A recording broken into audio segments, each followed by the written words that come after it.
tal? ¿Cómo le va? Bienvenido a su programa Pensamiento Analítico, el programa en el cual analizamos los temas de la vida cotidiana con un punto de vista psicoanalítico, intentando ver un poco más allá, cuáles son las razones inconscientes y la psicodinámica de estas cosas que nos suceden a todos. Y el día de hoy, así como lo marcan nuestras encuestas, ¿no? Porque acuérdese que semanalmente mi productor le está poniendo una encuesta en donde usted puede votar por los temas que quisiera que abordáramos. Y también hay una sección de preguntas ahí. Si usted tiene una pregunta muy específica de ese tema del cual usted está votando, póngala ahí, por favor, porque con este contenido es justamente con lo que hacemos los videos.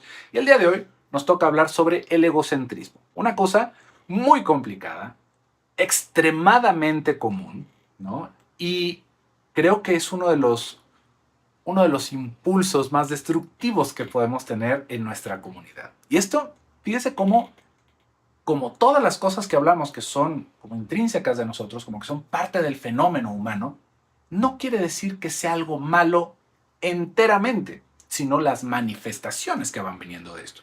Y cómo, mientras es una parte que puede estar más exacerbada en nuestra personalidad, se vuelve más complicado lidiar con este tipo de manifestaciones, con lo que nos empuja a hacer, con el actuar en este tipo de cosas. Pero primero que nada, ¿qué estamos definiendo como egocentrismo?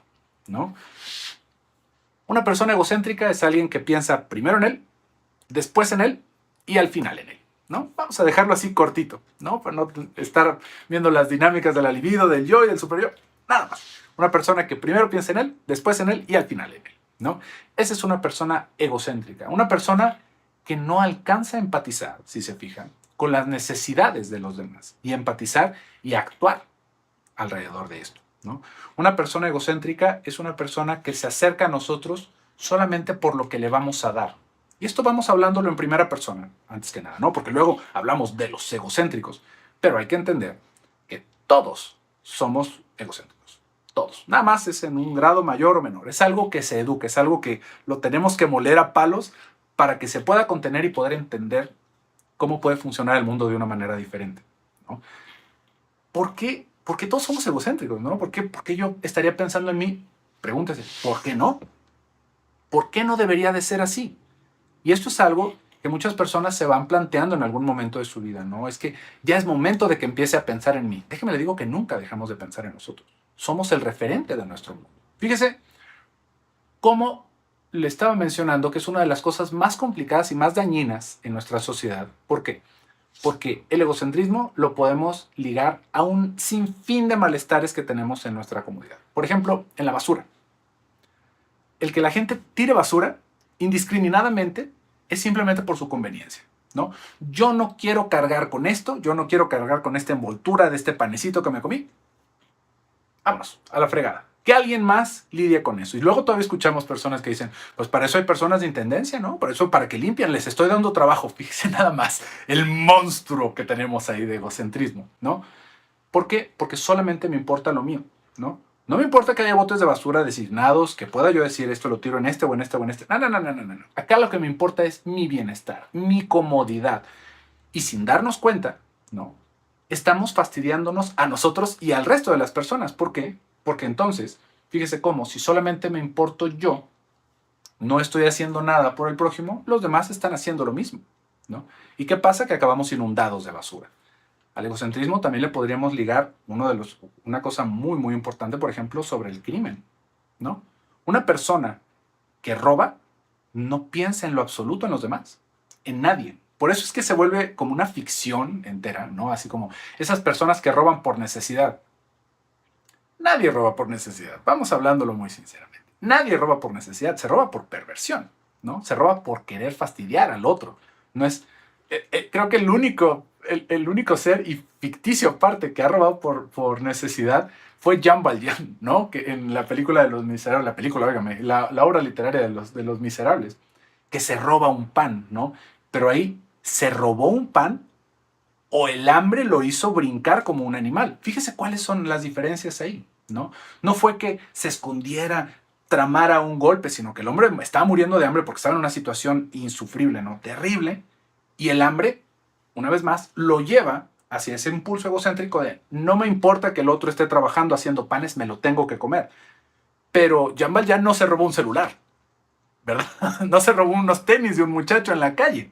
No navajeó a nadie para quitarle su cartera. Se comió un pan en el momento y tristemente, ¿no? Lo metieron en la cárcel para siempre y siempre lo etiquetaron como un delincuente. Pero si se fija, es una ficción. O sea, nadie lo hace de una manera. Nadie se mete a robar una casa por necesidad, ¿no? Nadie se hace simplemente por querer tomar un atajo, por anteponer nuestras necesidades, nuestro bienestar a la de los demás. Y lo podemos alcanzar a escuchar. Por ejemplo, en estas personas, fíjese cómo el argumento es que ellos tienen mucho y yo no tengo nada, ¿no? Por lo tanto, que es lo que nos está empujando, nuestro egocentrismo, ¿no? Pero no importa que ellos tengan mucho, ¿no? Porque es de ellos, porque algo hicieron, por las circunstancias, por lo que sea. Tú no tienes el derecho de quitarle las cosas a los demás. Porque adivina qué, si todos estuviéramos en ese mismo tono, pues entonces yo podría decidir quitarte la vida, porque a mí me estorbas, ¿no? Por mi celular. Que eso es lo que acaba sucediendo si se fijan en los linchamientos, ¿no? De repente vemos que una persona le roba un celular al otro, la gente se enaltece, se ponen bravos, lo amarran, le prenden fuego y uno dice, ¿por qué le prendieron fuego? ¿No? Qué atroz, qué animales, qué brutalidad. Pero es el mismo impulso. Si tú no te fijas en mi propio bienestar, tú eres una persona peligrosa para mí, por lo tanto yo tengo el derecho en mi cabeza de egocentrismo de eliminarte. Y ese es el problema, ¿no? O sea, por eso es que tenemos que delegar ese tipo de cosas a un tercero, que es la ley, ¿no? La ley decide si tú robaste, la ley es imparcial para los dos. Si yo lo hubiera robado o lo hubiera robado cualquiera, ¿no? Que también resulta ser una ficción ahí después. Pero hay algo que nos rige a todos, que va más allá de lo que yo quisiera hacer contigo.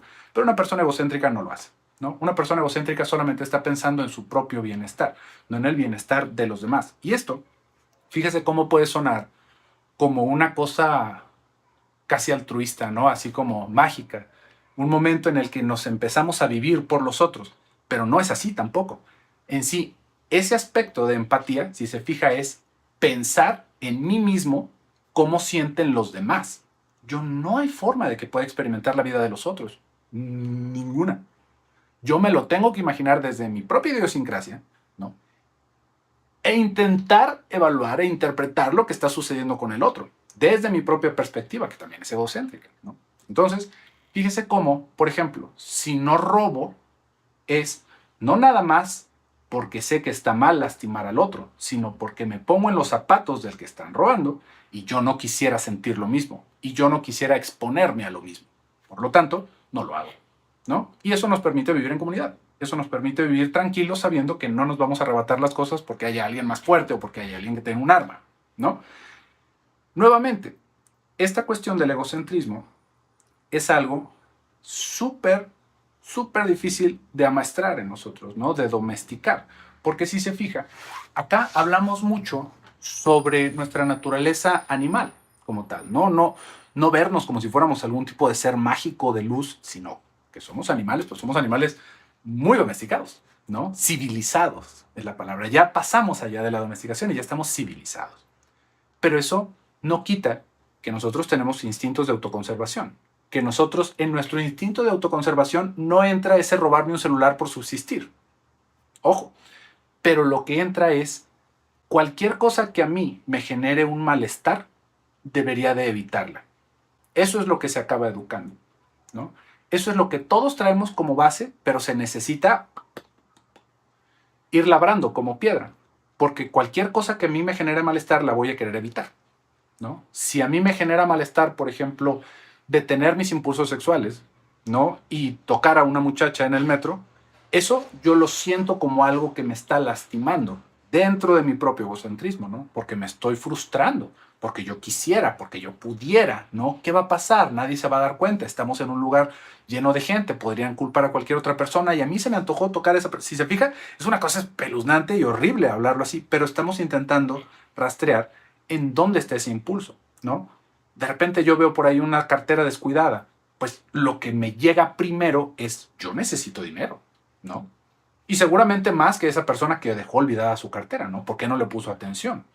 Entonces, mi impulso es tomarlo. ¿Por qué? Porque todos estamos como cableados para pensar primeramente en nosotros, porque es subsistir nosotros. Lo que a nosotros nos interesa es yo sobrevivir, yo tener placer y evitar el displacer. Ahí, justamente, esto es lo que le digo, que se tiene que ir labrando como piedra, en el cual tenemos que alcanzar a entender a los demás. Tenemos que alcanzar a darnos cuenta del bienestar grupal. que nos puede generar ciertas conductas en el tolerar esa frustración. Pero, pues esto es una cosa que realmente se tiene que enseñar desde que somos pequeñitos, ¿no? Y no necesariamente como si fuera esto, ¿no? Así como si fuera una manera de enseñar valores, como se dice, no se enseñan los valores de esa manera. Lo que nos da esta posibilidad de pensar más allá de nuestro egocentrismo, tristemente tiene que ver con una estabilidad que nosotros no podemos hacer nada para cambiar en ese momento de nuestra vida. Fíjese, ¿qué es lo que va a pasar? Vamos pensando en dos situaciones diferentes. Por ejemplo, una persona que vive en un lugar donde hay recursos limitados, con un montón de hermanos, con un montón de chamacos a su alrededor, con personas que requieren cuidado, y esta persona no tiene cubiertas sus necesidades básicas, ¿no? Esta persona no va a tener el mismo espacio mental para poder pensar en los otros, ¿no? Esta persona muchas veces se va a tener que amarrar a la situación, ¿no? Con algún tipo de creencia para poder funcionar. ¿Por qué? Porque no alcanza, no va a poder ver más allá de lo que está sucediendo porque no tiene un momento de paz, ¿no? Esto es una cosa triste de pensar porque uno podría decir, bueno, pues entonces, pero las personas a veces que tienen menos son las más nobles. No va en ese sentido, sino que son personas que han podido identificar el dolor de los demás porque lo han vivido mucho, pero también eso los expone más, mucho más que a otras personas a querer transgredir, ¿no? Y esto no hay que entenderlo como si fuera una cuestión solamente socioeconómica, porque no nada más tiene que ver con el dinero, sino con el espacio que nos pudieron proporcionar nuestros padres. No es lo mismo una persona que viene de un trasfondo humilde, por ejemplo, que tiene 42 hermanos, a una persona que lo criaron con uno o con dos hermanos. Esa es una diferencia abismal, ¿no? O una persona que crece en una casa en donde todos los hermanos son de diferentes parejas, ¿no? Nunca lo han cuidado sus padres, lo han cuidado un montón de personas, hasta los vecinos, la abuela, ¿no? No ha tenido una sola figura de autoridad. No hay la oportunidad de que esta persona alcance a tener esa paz mental para poder pensar en otro. Siempre va a acabar pensando en sí mismo. ¿Por qué? Porque si no hubiera pensado en sí mismo, se muere, ¿no? Ese es el asunto. Si no se cuida son niños que de repente vemos que ya se preparan el biberón cuando tienen 4 o 5 años, ¿no? ¿Por qué? Porque nadie más se los está preparando. Si no se los preparan ellos, se quedan sin comer, ¿no? Son niños que de repente vemos como que crecieron muy rápido.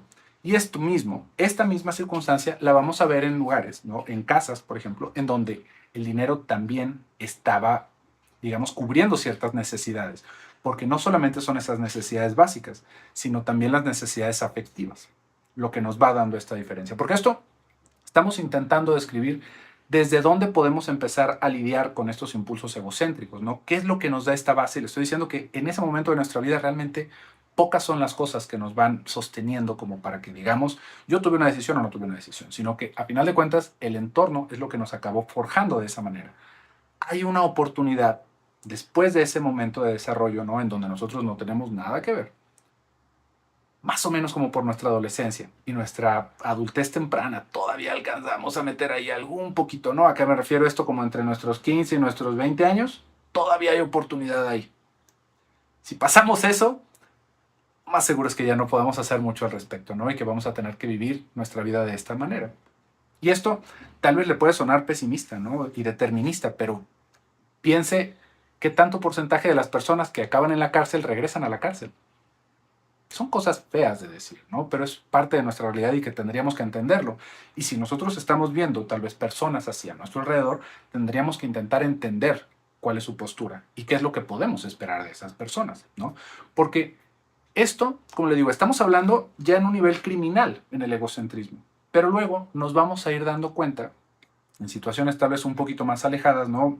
De esta situación, cómo va sucediendo con las parejas, ¿no? Fíjese, estábamos hablando de la situación criminal de que yo le quito las cosas que yo quiero y que yo necesito y que yo no quiero hacer para trabajar por ellas a los demás.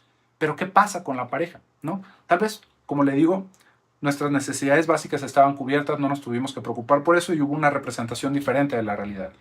Pero hay un momento de inflexión, tal cual, en el que nosotros no alcanzamos a madurar. Puede que nos haya sucedido, que no llegamos a madurar del todo y quedamos infantilizados en la percepción del afecto y de cómo va funcionando la economía de los afectos entre los adultos, ¿no?